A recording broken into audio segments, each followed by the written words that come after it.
ओम श्री परमात्मने नमः। नमस्ते दोस्तों, भगवत गीता की इस यात्रा में आपका स्वागत है, अभिनंदन है। आज हम भगवत गीता के 13वें अध्याय के 16वें श्लोक में प्रवेश करेंगे। तो चलिए प्रारंभ करते हैं। वसुदेव सुतं देवं कंसचानूरमर्दनं देवकी परमानंदं कृष्णं वंदे जगद्गुरुम्। अथ श्रीमद्भगवद्गीता त्रयोदशोऽध्यायः। श्रीभगवान् उवाच अविभक्तं च भूतेषु विभक्तमिव च स्थितं भूतभर्तृ च तज्ज्ञेयं ग्रसिष्णु प्रभविष्णु च। श्री भगवान बोले, वे परमात्मा स्वयं विभाग रहित होते हुए भी संपूर्ण प्राणियों में विभक्त की तरह स्थित हैं और वे जानने योग्य परमात्मा ही संपूर्ण प्राणियों को उत्पन्न करने वाले तथा उनका भरण पोषण करने वाले और संहार करने वाले हैं। अविभक्तम च भूतेषु विभक्तम व च स्थितम।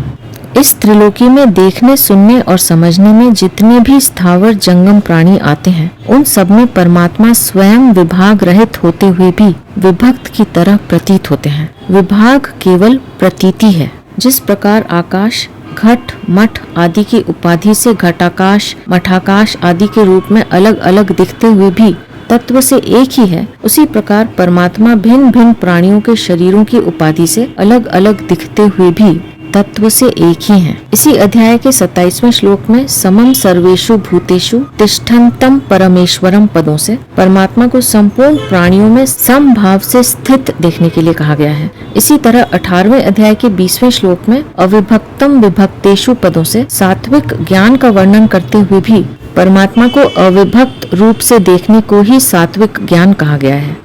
भूत भर्तृ च तज्ज्ञेयम् ग्रसिष्णु प्रभविष्णु च। इसी अध्याय के दूसरे श्लोक में विद्धि पद से जिस परमात्मा को जानने की बात कही गई है और 12वें श्लोक में जिस ज्ञेय तत्व का वर्णन करने की प्रतिज्ञा की गई है, उसी का यहाँ ब्रह्मा, विष्णु और शिव के रूप में वर्णन हुआ है। वस्तुतः चेतन तत्व परमात्मा एक ही है। वे ही परमात्मा रजोगुण की प्रधानता स्वीकार करने से ब्रह्मा से सबको उत्पन्न करने वाले हैं। सत्व गुण की प्रधानता स्वीकार करने से विष्णु रूप से सबका भरण पोषण करने वाले और तमोगुण की प्रधानता स्वीकार करने से रुद्र रूप से सबका संहार करने वाले हैं। तात्पर्य है कि एक ही परमात्मा सृष्टि, पालन और संहार करने के कारण ब्रह्मा, विष्णु और शिव नाम धारण करते हैं। सृष्टि स्थित्यंत करणाद ब्रह्मा विष्णु शिवात्मकः स संज्ञां याति भगवान एक एव जनार्दनः। पद्म पुराण सृष्टि 2:114। यहाँ यह समझ लेना आवश्यक है कि परमात्मा सृष्टि, रचना आदि कार्यों के लिए भिन्न भिन्न गुणों को स्वीकार करने पर भी उन गुणों के वशीभूत नहीं होते। गुणों पर उनका पूर्ण अधिपत्य रहता है। यहाँ परिशिष्ट भाव यह है कि इस श्लोक में परमात्मा के समग्र रूप का वर्णन हुआ है। जैसे संसार भौतिक दृष्टि से एक है, ऐसे ही वास्तविक तत्व परमात्मा भी एक है, विभक्त नहीं, अविभक्त है। परंतु जैसे संसार 5 भौतिक दृष्टि से एक होते हुए भी अनेक वस्तुओं, व्यक्तियों, जड़, चेतन, स्थावर, जंगम आदि के रूप में दिखता है, ऐसे ही परमात्मा एक होते हुए भी अनेक रूपों में दिखते हैं। तात्पर्य है कि परमात्मा एक होते हुए भी अनेक है और अनेक होते हुए भी एक है। वास्तविक सत्ता कभी दो हो सकती ही नहीं, क्योंकि दो होने से असत आ जाता है। उत्पन्न करने वाले भी परमात्मा है और उत्पन्न होने वाले भी परमात्मा है। भरण पोषण करने वाले भी परमात्मा है और जिनका भरण पोषण होता है वे भी परमात्मा है। संहार करने वाले भी परमात्मा है और जिनका संहार होता है वे भी परमात्मा है। श्लोक में भगवान ने ज्ञेय तत्व का आधार रूप से वर्णन किया। अब आगे के श्लोक में उसका प्रकाश रूप से वर्णन करते हैं। ज्योतिषामपि तज्ज्योतिः तमसः परमुच्यते ज्ञानं ज्ञेयं ज्ञानगम्यं हृदि सर्वस्य विष्ठितम्। श्री भगवान बोले, वे परमात्मा संपूर्ण ज्योति के भी ज्योति और अज्ञान से अत्यंत परे कहे गए हैं। वे ज्ञान स्वरूप, जानने योग्य, जानने से प्राप्त करने योग्य और सबके हृदय में विराजमान है। ज्योतिषाम अपि तज्ज्योति। ज्योति नाम प्रकाश यानी ज्ञान का है, अर्थात जिनसे प्रकाश मिलता है, ज्ञान होता है, वे सभी ज्योति हैं। भौतिक पदार्थ सूर्य, चंद्र, नक्षत्र, तारा, अग्नि, विद्युत आदि के प्रकाश में दिखते हैं। अतः भौतिक पदार्थों की ज्योति, प्रकाशक सूर्य, चंद्र आदि हैं। वर्णात्मक और ध्वन्यात्मक शब्दों का ज्ञान कान से होता है। अतः शब्द की ज्योति यानी प्रकाशक कान है। शीत, उष्ण, कोमल, कठोर आदि के स्पर्श का ज्ञान त्वचा से होता है। अतः स्पर्श की ज्योति यानी प्रकाशक त्वचा है। श्वेत, नील, पीत आदि रूपों का ज्ञान नेत्र से होता है। अतः रूप की ज्योति यानी प्रकाशक नेत्र है। खट्टा, मीठा, नमकीन आदि रसों का ज्ञान जिह्वा से होता है। अतः रस की ज्योति यानी प्रकाशक जिह्वा है। सुगंध, दुर्गंध का ज्ञान नाक से होता है। अतः गंध की ज्योति यानी प्रकाशक नाक है।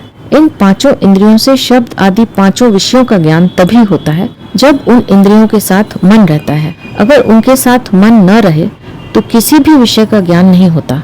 अतः इंद्रियों की ज्योति यानी प्रकाशक मन है। मन से विषयों का ज्ञान होने पर भी जब तक बुद्धि उसमें नहीं लगती, बुद्धि मन के साथ नहीं रहती, तब तक उस विषय का स्पष्ट और स्थायी ज्ञान नहीं होता। बुद्धि के साथ रहने से ही उस विषय का स्पष्ट और स्थायी ज्ञान होता है। अतः मन की ज्योति यानी प्रकाशक बुद्धि है। बुद्धि से कर्तव्य, अकर्तव्य, सत, असत, नित्य, अनित्य का ज्ञान होने पर भी अगर स्वयं यानी कर्ता उसको धारण नहीं करता, तब वह बौद्धिक ज्ञान ही रह जाता है। वह ज्ञान जीवन में, आचरण में नहीं आता। वह बात स्वयं में नहीं बैठती। जो बात स्वयं में बैठ जाती है वह फिर कभी नहीं जाती। अतः बुद्धि की ज्योति यानी प्रकाशक स्वयं है। स्वयं भी परमात्मा का अंश है और परमात्मा अंशी है। स्वयं में ज्ञान, प्रकाश परमात्मा से ही आता है। अतः स्वयं की ज्योति यानी प्रकाशक परमात्मा है। उस स्वयं प्रकाश परमात्मा को कोई भी प्रकाशित नहीं कर सकता। तात्पर्य यह हुआ कि परमात्मा का प्रकाश, ज्ञान स्वयं में आता है। स्वयं का प्रकाश बुद्धि में, बुद्धि का प्रकाश मन में, मन का प्रकाश इंद्रियों में और इंद्रियों का प्रकाश विषयों में आता है। मूल में इन सब में प्रकाश परमात्मा से ही आता है। अतः इन सब ज्योतियों का ज्योति, प्रकाशकों का प्रकाशक परमात्मा ही है। विषय करण सुर जीव समेता, सकल एक ते एक सचेता, सब कर परम प्रकाशक जोई, राम अनादि अवधपति सोई। मानस 1:117-3। जैसे एक एक के पीछे बैठे हुए परीक्षार्थी अपने से आगे बैठे हुए को तो देख सकते हैं, पर अपने से पीछे बैठे हुए को नहीं। ऐसे ही अहम, बुद्धि, मन, इंद्रियां आदि भी अपने से आगे वाले को तो देख यानी जान सकते हैं, पर अपने से पीछे वाले को नहीं। जैसे सबसे पीछे बैठा हुआ परीक्षार्थी अपने आगे बैठे हुए समस्त परीक्षार्थियों को देख सकता है, ऐसे ही परम प्रकाशक परमात्मा अहम, बुद्धि, मन, इंद्रियों आदि सबको देखते हैं, प्रकाशित करते हैं, पर उनको कोई प्रकाशित नहीं कर सकता। वे परमात्मा संपूर्ण चर अचर जगत के समान रूप से निरपेक्ष प्रकाशक हैं। यस्य भाषा सर्वमिदं विभाति स चराचरम। श्रीमद् भागवत 10:13-55। वहाँ प्रकाशक, प्रकाश और प्रकाश्य यह त्रिपुटी नहीं है। तमसः परमुच्यते। वह परमात्मा अज्ञान से अत्यंत परे अर्थात सर्वथा असंबद्ध और निर्लिप्त है। इंद्रियां, मन, बुद्धि और अहम, इनमें तो ज्ञान और अज्ञान दोनों आते जाते हैं, परंतु जो सबका परम प्रकाशक है उस परमात्मा में अज्ञान कभी आता ही नहीं, आ सकता ही नहीं और आना संभव ही नहीं। जैसे सूर्य में अंधेरा कभी आता ही नहीं, ऐसे ही उस परमात्मा में अज्ञान कभी आता ही नहीं। अतः उस परमात्मा को अज्ञान से अत्यंत परे कहा गया है। ज्ञानम ज्ञेयम ज्ञानगम्यम। उस परमात्मा में कभी अज्ञान नहीं आता। वह स्वयं ज्ञान स्वरूप है और उसी से सबको प्रकाश मिलता है। अतः उस परमात्मा को ज्ञान अर्थात ज्ञान स्वरूप कहा गया है। इंद्रियां, मन, बुद्धि आदि के द्वारा भी जानने में आने वाले विषयों का ज्ञान होता है, पर वे अवश्य जानने योग्य नहीं है, क्योंकि उनको जान लेने पर भी जानना बाकी रह जाता है, जानना पूरा नहीं होता। वास्तव में अवश्य जानने योग्य तो एक परमात्मा ही है। अवसी देखी अहिम देखन जोगु। मानस 1:229-3। उस परमात्मा को जान लेने के बाद और कुछ जानना बाकी नहीं रहता। 15वें अध्याय में भगवान ने अपने लिए कहा है कि संपूर्ण वेदों के द्वारा जानने योग्य मैं ही हूँ। 15वां श्लोक। जो मुझे जान लेता है वह सर्ववित हो जाता है। 19वां श्लोक। अतः परमात्मा को ज्ञेय कहा गया है। ज्ञान के द्वारा असत का त्याग होने पर परमात्मा को तत्व से जाना जा सकता है। अतः उस परमात्मा को ज्ञान गम्य कहा गया है। हृदय सर्वस्य विष्ठितम।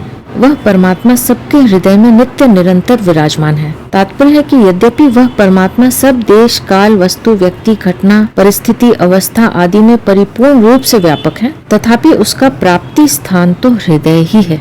उस परमात्मा का अपने हृदय में अनुभव करने के उपाय। पहला उपाय, मनुष्य हर एक विषय को जानता है तो उस जानकारी में सत असत ये दोनों रहते हैं। इन दोनों का विभाग करने के लिए साधक यह अनुभव करे कि मेरी जो जागृत, स्वप्न, सुषुप्ति और बालकपन, जवानी, बुढ़ापा आदि अवस्थाएं तो भिन्न भिन्न हुई, पर मैं एक रहा।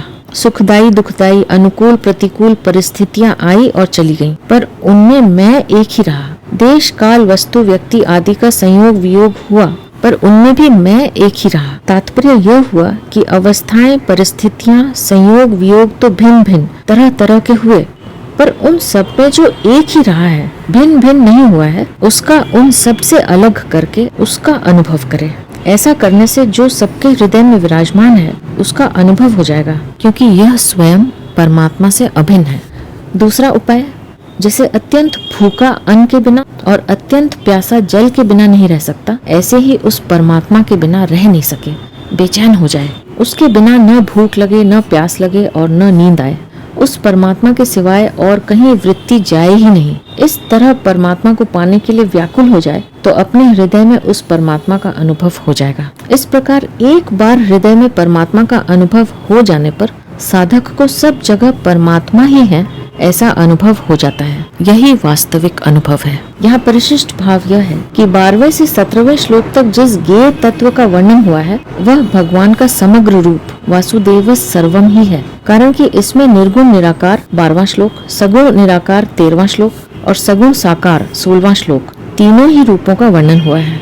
ज्ञान गम्यम, परमात्मा तत्व ज्ञान से ही जाने जाते हैं, क्रिया, वस्तु आदि से नहीं। तत्व ज्ञान के सिवाय उनको जानने का दूसरा कोई साधन नहीं है। मनुष्य कर्म योग, ज्ञान योग, ध्यान योग आदि जिस साधन से परमात्मा को जानेगा, वास्तव में तत्व ज्ञान से ही जानेगा। श्रद्धा, भक्ति, विश्वास, भगवत कृपा आदि से भी जानेगा तो तत्व ज्ञान से ही जानेगा, कारण कि जानना ज्ञान से ही होता है। यहाँ ज्ञान गम्यम पद का अर्थ साधन समुदाय से प्राप्त होने योग्य भी लिया जा सकता है, जिसका वर्णन इसी अध्याय के 7वें से 11वें श्लोक तक हुआ है। पहले श्लोक से 17वें श्लोक तक क्षेत्र, ज्ञान और ज्ञेय का जो वर्णन हुआ है, अब भगवान आगे के श्लोक में फल सहित उसका उपसंहार करते हैं। इति क्षेत्रम तथा ज्ञानम ज्ञेयं चोक्तम समासतः मद्भक्त एतद्विज्ञाय मद्भावायोपपद्यते। श्री भगवान बोले, इस प्रकार क्षेत्र तथा ज्ञान और ज्ञेय को संक्षेप से कहा गया है। मेरा भक्त इसको तत्व से जानकर मेरे भाव को प्राप्त हो जाता है। इति क्षेत्रम तथा ज्ञानम ज्ञेयं चोक्तम समासतः। इसी अध्याय के 5वें और 6ठे श्लोक में जिसका वर्णन किया गया है वह क्षेत्र है। 7वें से 11वें श्लोक तक जिस साधन समुदाय का वर्णन किया गया है वह ज्ञान है, और 12वें से 17वें श्लोक तक जिसका वर्णन किया गया है वह ज्ञेय है। इस तरह मैंने क्षेत्र, ज्ञान और ज्ञेय का संक्षेप से वर्णन किया है। मद भक्त एतत् विज्ञाय मद भावायोपपद्यते। मेरा भक्त क्षेत्र को, साधन समुदाय रूप ज्ञान को और ज्ञेय तत्व यानी परमात्मा को तत्व से जानकर मेरे भाव को प्राप्त हो जाता है। क्षेत्र को ठीक तरह से जान लेने पर क्षेत्र से संबंध विच्छेद हो जाता है। ज्ञान को अर्थात साधन समुदाय को ठीक तरह से जानने से देहाभिमान यानी व्यक्तित्व मिट जाता है। ज्ञेय तत्व को ठीक तरह से जान लेने पर उसकी प्राप्ति हो जाती है, अर्थात परमात्मा तत्व के साथ अभिन्नता का अनुभव हो जाता है। यहाँ परिशिष्ट भाव यह है कि यहाँ मत भक्त एतद विज्ञाय पदों का तात्पर्य है कि समग्र परमात्मा का ज्ञान भक्ति से ही हो सकता है। अतः साधक को भक्त होना चाहिए। प्रेम भगति जल बिनु रघुराई अभियंतर मल कबहू न जाई। मानस उत्तर 49:3। इस श्लोक में आए मद भावायोपपद्यते पदों को गीता में कई प्रकार से कहा गया है, जैसे मद भावम आगताः 4थे अध्याय का 10वां श्लोक, मम साधर्मम आगताः 14वें अध्याय का 2रा श्लोक, मद भावम सोऽधिगच्छति 14वें अध्याय का 19वां श्लोक। मद भाव का अर्थ है मुझ परमात्मा की सत्ता। यह सिद्धांत है कि सत्ता एक ही होती है, दो नहीं होती। भगवान ने गीता में ज्ञान और भक्ति दोनों में ही अपने भाव की प्राप्ति बताई है। ज्ञान में इसका तात्पर्य है ब्रह्म से साधर्म्य होना, अर्थात जैसे ब्रह्म सत्य चित आनंद रूप है, ऐसे ही ज्ञानी महापुरुष का भी सत्य चित आनंद रूप होना। भक्ति में इसका तात्पर्य है भक्त की भगवान के साथ आत्मीयता अर्थात अभिन्नता होना। इसी अध्याय के पहले और दूसरे श्लोक में जिस क्षेत्र और क्षेत्रज्ञ का संक्षेप से वर्णन किया गया था, उसी का विस्तार से वर्णन करने के लिए भगवान आगे का प्रकरण आरंभ करते हैं। प्रकृतिं पुरुषं चैव विध्यनादि उभावपि विकारांश्च गुणाश्चैव विद्धि प्रकृति संभवान् कार्यकरणकर्तृत्वे हेतुः प्रकृतिरुच्यते पुरुष सुख दुःखानां भोक्तृत्वे हेतुरुच्यते।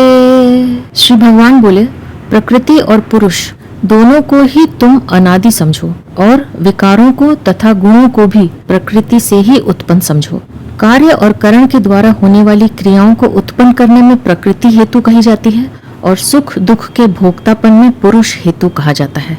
इसी अध्याय के तीसरे श्लोक में भगवान ने क्षेत्र के विषय में यच्च यानी जो है, यादृक् च यानी जैसा है, यद्विकारी यानी जिन विकारों वाला है और यतश्च यत् यानी जिससे जो उत्पन्न हुआ है, ये 4 बातें सुनने की आज्ञा दी थी। उनमें से यच्च का वर्णन 5वें श्लोक में और यद विकारी का वर्णन 6ठे श्लोक में कर दिया। यादृक् च का वर्णन आगे इसी अध्याय के 26वें 27वें श्लोक में करेंगे। अब यतश्च यत् का वर्णन करते हुए प्रकृति से विकारों और गुणों को उत्पन्न हुआ बताते हैं। इसमें भी देखा जाए तो विकारों का वर्णन पहले 6ठे श्लोक में इच्छा द्वेषः आदि पदों से किया जा चुका है। यहाँ गुण प्रकृति से उत्पन्न होते हैं, यह बात नई बताई गई है। 12वें से 18वें श्लोक तक ज्ञेय तत्व यानी परमात्मा का वर्णन है और यहाँ 19वें से 34वें श्लोक तक पुरुष यानी क्षेत्रज्ञ का वर्णन है। वहाँ तो ज्ञेय तत्व के अंतर्गत ही सब कुछ है और यहाँ पुरुष के अंतर्गत सब कुछ है, अर्थात वहाँ ज्ञेय तत्व के अंतर्गत पुरुष है और यहाँ पुरुष के अंतर्गत ज्ञेय तत्व है। तात्पर्य यह है कि ज्ञेय तत्व यानी परमात्मा और पुरुष यानी क्षेत्रज्ञ दोनों तत्व से दो नहीं है, प्रत्युत एक ही है। प्रकृतिम पुरुषम चैव विध्यनादि उभावपि। यहाँ प्रकृतिम पद संपूर्ण क्षेत्र यानी जगत की कारण रूप मूल प्रकृति का वाचक है। 7 प्रकृति विकृति यानी 5 महाभूत, अहंकार और महतत्व तथा 16 विकृति यानी 10 इंद्रियां, मन और 5 विषय, ये सभी प्रकृति के कार्य हैं और प्रकृति इन सबकी मूल कारण है। पुरुषम पद यहाँ क्षेत्रज्ञ का वाचक है, जिसको इसी अध्याय के पहले श्लोक में क्षेत्र को जानने वाला कहा गया है। प्रकृति और पुरुष दोनों को अनादि कहने का तात्पर्य है कि जैसे परमात्मा का अंश यह पुरुष यानी जीवात्मा अनादि है, ऐसी ही यह प्रकृति भी अनादि है। इन दोनों के अनादिपन में फर्क नहीं है, किंतु दोनों के स्वरूप में फर्क है। जैसे प्रकृति गुणों वाली है और पुरुष गुणों से सर्वथा रहित है। प्रकृति में विकार होता है और पुरुष में विकार नहीं होता। प्रकृति जगत की कारण बनती है और पुरुष किसी का भी कारण नहीं बनता। प्रकृति में कार्य एवं कारण भाव है और पुरुष कार्य एवं कारण भाव से रहित है।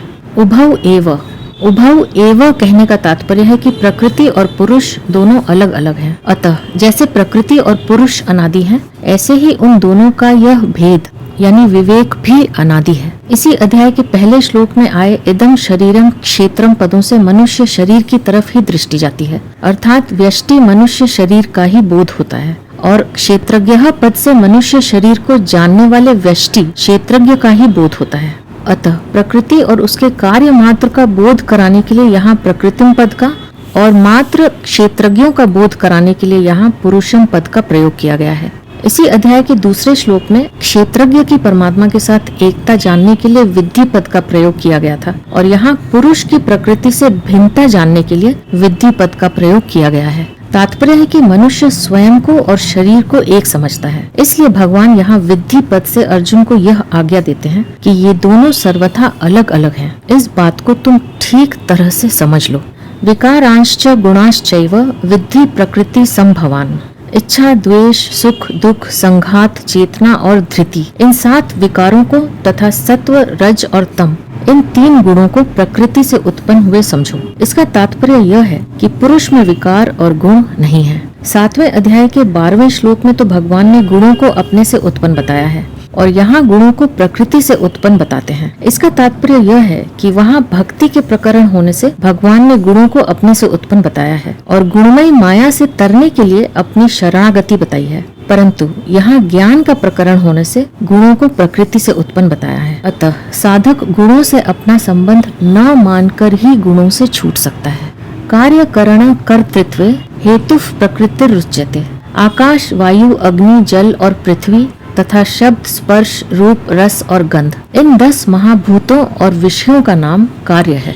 श्रोत्र, त्वचा, नेत्र, रसना, घ्राण, वाणी, हस्त, पाद, उपस्थ और गुदा तथा मन, बुद्धि और अहंकार, इन 13 बाह्यकरण और अंतःकरण का नाम करण है। इन सबके द्वारा जो क्रियाएं होती हैं, उनको उत्पन्न करने में प्रकृति ही हेतु है। जो उत्पन्न होता है वह कार्य कहलाता है और जिसके द्वारा कार्य की सिद्धि होती है वह करण कहलाता है। अर्थात क्रिया करने के जितने औजार यानी साधन हैं, वे सब करण कहलाते हैं। करण 3 तरह के होते हैं, एक कर्मेंद्रिया, दूसरा ज्ञानेंद्रिया और तीसरा मन, बुद्धि एवं अहंकार। कर्मेंद्रिया स्थूल हैं, ज्ञानेंद्रिया सूक्ष्म हैं और मन, बुद्धि एवं अहंकार अत्यंत सूक्ष्म हैं।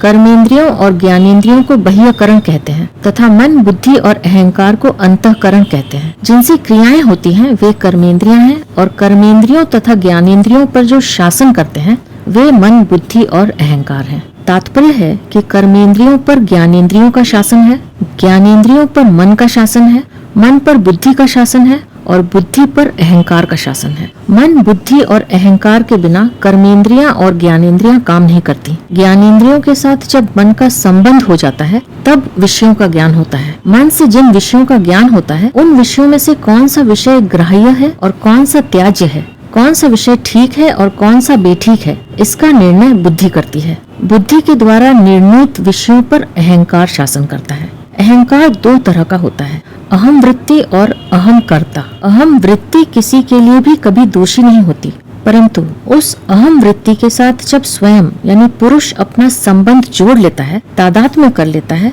तब वह अहम कर्ता बन जाता है। तात्पर्य है कि अहम वृत्ति से मोहित होकर, उसके परवश होकर स्वयं उस अहम वृत्ति में अपनी स्थिति मान लेता है तो वह कर्ता बन जाता है। अहंकार विमूढ़ात्मा कर्ता हमिति मन्यते। गीता 3 अध्याय का 27वां श्लोक। प्रकृति का कार्य बुद्धि यानी महतत्व है और बुद्धि का कार्य अहम वृत्ति यानी अहंकार है। यह अहम वृत्ति है तो बुद्धि का कार्य, पर इसके साथ तादात्म्य करके स्वयं बुद्धि का मालिक बन जाता है, अर्थात कर्ता और भोक्ता बन जाता है। पुरुषः प्रकृतिस्थो हि भुंक्ते प्रकृति जान गुणान। गीता 13वें अध्याय का 21वां श्लोक। परंतु जब तत्व का बोध हो जाता है तब स्वयं न कर्ता बनता है और न भोक्ता ही बनता है। शरीरस्थोपि कौन्तेय न करोति न लिप्यते। गीता 13वें अध्याय का 31वां श्लोक। फिर कर्तृत्व भोक्तृत्व रहित पुरुष के शरीर द्वारा जो क्रियाएं होती हैं, वे सब क्रियाएं अहम वृत्ति से ही होती हैं। इसी अहम वृत्ति के द्वारा होने वाली क्रियाओं को गीता में कई तरह से बताया गया है। जैसे प्रकृति के द्वारा ही सब क्रियाएं होती हैं, 13वें अध्याय का 29वां श्लोक। प्रकृति के गुणों द्वारा ही सब क्रियाएं होती हैं, 3 अध्याय का 27वां श्लोक। गुण ही गुणों में बरत रहे हैं, 3 अध्याय का 28वां श्लोक। गुणों के सिवाय दूसरा कोई कर्ता नहीं है, 14वें अध्याय का 19वां श्लोक। इंद्रियां ही अपने विषयों में बरत रही हैं, 5वें अध्याय का 9वां श्लोक आदि। तात्पर्य है कि बाह्यकरण और अंतःकरण के द्वारा जो क्रियाएं होती हैं, वे सब प्रकृति से ही होती हैं। पुरुष सुख दुखानाम भोक्तृत्व हेतु रुच्यते। अनुकूल परिस्थिति के आने पर सुखी यानी राजी होना यह सुख का भोग है और प्रतिकूल परिस्थिति के आने पर दुखी यानी नाराज होना यह दुख का भोग है। यह सुख दुख का भोग पुरुष यानी चेतन में ही होता है, प्रकृति यानी जड़ में नहीं, क्योंकि जड़ प्रकृति में सुखी दुखी होने की सामर्थ्य नहीं है। अतः सुख दुख के भोक्तापन में पुरुष हेतु कहा गया है। अगर पुरुष अनुकूल प्रतिकूल परिस्थिति से मिलकर राजी नाराज न हो तो वह सुख दुख का भोक्ता नहीं बन सकता। 7वें अध्याय के 4-5वें श्लोकों में भगवान ने अपरा यानी जड़ और परा यानी चेतन नाम से अपनी 2 प्रकृतियों का वर्णन किया है। ये दोनों प्रकृतियां भगवान का स्वभाव हैं, इसलिए ये दोनों स्वतः ही भगवान की ओर जा रही हैं। परंतु जब परा प्रकृति यानी चेतन जो परमात्मा का अंश है और जिसकी स्वाभाविक रुचि परमात्मा की ओर जाने की ही है, तात्कालिक सुख भोग में आकर्षित होकर अपरा प्रकृति यानी जड़ के साथ तादात्म्य कर लेता है। इतना ही नहीं, प्रकृति के साथ तादात्म्य करके वह प्रकृतिस्थ पुरुष के रूप में अपनी एक स्वतंत्र सत्ता का निर्माण कर लेता है। गीता 13वें अध्याय का 21वां श्लोक, जिसको अहम कहते हैं। इस अहम में जड़ और चेतन दोनों हैं। सुख दुख रूप जो विकार होता है वह जड़ अंश में ही होता है, पर जड़ से तादात्म्य होने के कारण उसका परिणाम ज्ञाता चेतन पर होता है। अर्थात जड़ के संबंध से सुख दुख रूप विकार को चेतन अपने में मान लेता है कि मैं सुखी हूँ, मैं दुखी हूँ। जैसे घाटा लगता है दुकान में, पर दुकानदार कहता है कि मुझे घाटा लग गया। ज्वर शरीर में होता है, पर मान लेता है मेरे में ज्वर आ गया। स्वयं में ज्वर नहीं आता, यदि आता तो कभी मिटता नहीं। सुख दुख का परिणाम चेतना पर होता है, तभी वह सुख दुख से मुक्ति चाहता है। अगर वह सुखी दुखी न हो तो उसमें मुक्ति की इच्छा हो ही नहीं सकती। मुक्ति की इच्छा जड़ के संबंध से ही होती है, क्योंकि जड़ को स्वीकार करने से ही बंधन हुआ है। जो अपने को सुखी दुखी मानता है वही सुख दुख रूप विकार से अपनी मुक्ति चाहता है और उसी की मुक्ति होती है। तात्पर्य है कि तादात्म्य में मुक्ति यानी कल्याण की इच्छा में चेतना की मुख्यता और भोगों की इच्छा में जड़ की मुख्यता होती है। इसलिए अंत में कल्याण का भागी चेतन ही होता है, जड़ नहीं।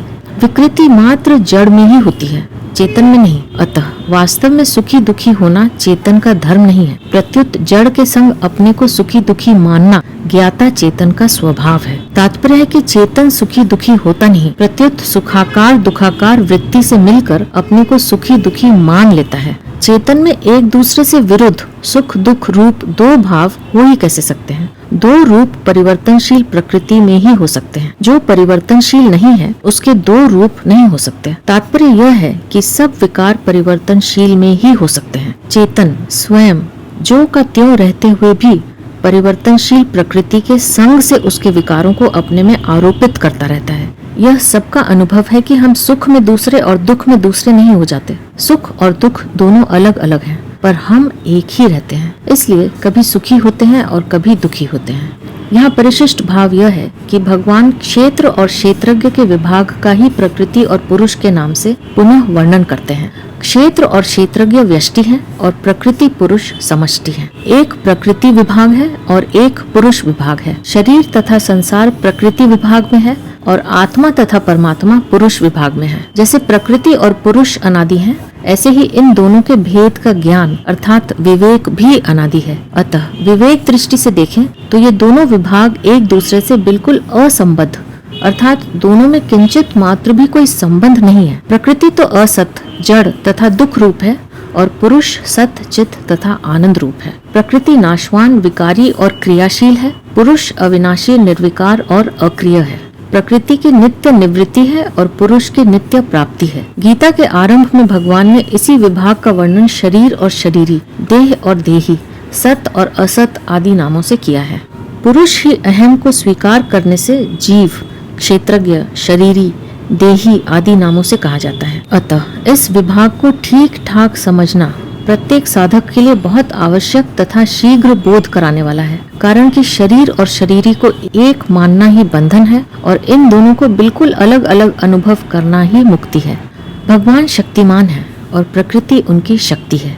मायाम तु प्रकृतिम विद्यान मायैनम तुम महेश्वरम। श्वेताश्वतर 4:10।